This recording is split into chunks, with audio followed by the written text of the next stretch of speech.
This is mining vessel Alpha Epsilon 831, patient anvil to all craft in system. Please be aware that we will be activating mining drives in 5 standard minutes at radial 47 degrees, elevation 5 degrees, and distance 1.7 AU.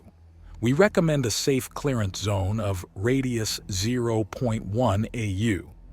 All unshielded systems are likely to be affected within this zone. Any ships within 0.07 AU are likely to suffer physical damage. This message repeats. Rosalind flicked her hands across the communication terminal and set the message to relay through the nearby FTL markers, and with the appropriate countdown to collection and mapping charts appended. It was extremely unlikely anyone would be out this way, but it paid to keep up your standards. Far too easy to slide into cutting corners that get someone killed, even if it could grate on the patience her crew at times. Glancing out of the view screen, the massive red dwarf filled the sky, even now still growing as it burned off its reserves of fuel. It was almost possible to convince herself that she could see the shadows of tens of thousands of asteroids to which her crew had been diligently attaching skip drives and wrapping in containment shielding over the last couple of months. Rosalind turned to her drone chief. "Miles, still green, Miles?" "Still green, Captain." Miles replied with a nod after confirming on his terminal. Rosalind returned his nod and turned to James, her capture chief. "James, all ready to recover the packages?" James spent a number of quiet seconds running through several screens, including for the point defense weaponry and shielding, before looking back up at Rosalind. "Looking good here, Captain." Rosalind smiled and turned to the final member of the team, and the newest. A shiny junior-grade engineer fresh out of space camp, as the civilian training arm of the Human Space Administration was known. "How about it, Amy? Ready to crush some rocks?" Amy nodded quickly after scanning the refinery and production facility indicators one last time. "Yes, Captain. All ready." "Great work, team. Make sure to shout out if anything changes. We want Amy's first run to go smoothly and get her on the way to earning her bronze bar the right way." Miles chuckled at that as he and James shot each other a glance before chorusing, "By the book." "Damn right by the book," Rosalind laughed back as Amy tried to hide a smile. There was a reason why Patient Anvil had such a good safety record after all. Over 2 decades in service processing asteroid belts, and hardly a scratch on the paintwork under Rosalind's careful stewardship. The countdown ticked towards 0 as the bridge crew ran through their last-minute checklists. Finally, the alarm rang out on all decks. Rosalind activated the internal communication system. "All crew, prepare for incoming material." Turning it back off, she looked up to the others. "Okay, begin sequence." Beginning sequence came the simultaneous reply as their fingers triggered various activation symbols. Flight 1, 1.1, drives engaged. "Parameters look good," called out Miles as the first 100 or so asteroids started to change orbit and spiral out towards them, their drives allowing them to skip along the boundary of hyperspace at a rate far higher than conventional rocket drives could ever dream. "Got them.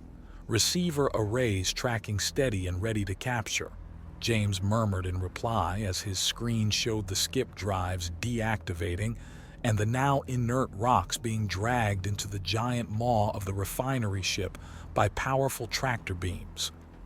After a few minutes, Amy piped up, "Processing confirms receipt of Flight 1, 1.1, all stored away and being unpacked. Great work. We'll make a spacer of you yet." Rosalind beamed at her before continuing, "Okay, continue the sequence." 2 hours later, they had onboarded several thousand asteroids, ranging in size between a few tens of meters to kilometers in length. The first flights had already been processed. Vast amounts of metals, hydrogen, oxygen, carbon, and other elements had started to flow into storage facilities that stretched for tens of kilometers across the hull of the Patient Anvil. By the book might be slower, but it made up for it in other ways, Rosalind mused to herself. Quality provided an economy all of its own out in deep space. Suddenly, an alarm sounded and her helmsman, Kim, shouted out, "Outer system markers have been tripped. Radial 52, 10 degrees elevation, distance 15 AU and closing rapidly. Estimated course will clip the outer mining zone in approximately 30 seconds. Rosalind immediately turned to Miley's. Cancel inbound flight and pause follow-ups. Deactivate their skip drives if you can. James, raise full shields. Flipping on the communication system, she sent out an all-band hyperspace communication. Unknown ship entering this system. You are on course to collide with a region of hyperspace instability. Divert immediately. Repeat, divert immediately. Shields are set to full. Impact alarms sounded on all decks, James reported. Amy cut in. Processing is locking down and crew impact procedures are underway in all sections. Flight 7, 3.8 diverted. Skip drives in the zone are spinning down, but not fast enough, grunted Miles as he wrestled with the controls. Long hours of drills allowing him to rapidly process the shutdown protocol, but not fast enough. Unknown ship entering outer mining zone in 3, 2, 1 inch, counted out Kim as she monitored the astrometric systems, watching the collapsing volume of hyperspatial instability as Miles desperately shut down thousands of skip drives. There was a flash on the display as vast amounts of energy was dispersed from the unknown ship, clipping the zone and being ripped out of hyperspace. Kim continued. Unknown ship has crashed back into real space, Captain. Looks like it is still mostly in one piece, but I can't say their crew is likely to be doing too well and their power readings are all over the place. Currently, drifting at 300 m/s deeper into the asteroid field. Energy dissipation will be handled by the shields, Captain. However, most of the drones will probably be fried, James commented. Miles grunted again. I've lost connection to at least half of them on that side of the field, but some are rebooting. Rosalind turned back to Miles. Keep shutting down the drives of any drones still responding, Miles. James, launch a medical and engineering team to assist. Have them tractored to a relative stop if they think the ship is stable enough. Both men acknowledged her orders as she flicked on the communicator again, selecting all of the broadcast methods available. Unknown ship. This is Alpha Epsilon 831. Patient Anvil. You have run into a subspace disruption related to mining activities. We are dispatching medical and engineering staff to render any and all assistance. If you can hear my signal, please respond. Captain? Squeaked Kim as she shunted data from her station over to Rosalind. You might want to take a look at this. It took Rosalind no more than a glance to see what had rattled Kim. The unknown ship looked wrong. Human ships came in an almost infinite number of variations but tended towards similar design considerations. This didn't fit. More data came in as the light lag allowed the optical sensors to catch up with the superluminal sensors, and a clearly alien ship could be seen.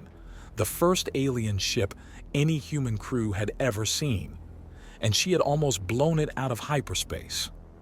Phew, she gasped, eyes wide as she reached under her flight tunic for the key every captain carried, the bright green one. The one that only the most well-drilled crews ever saw once a year during the supposedly mandatory Xeno contact drill.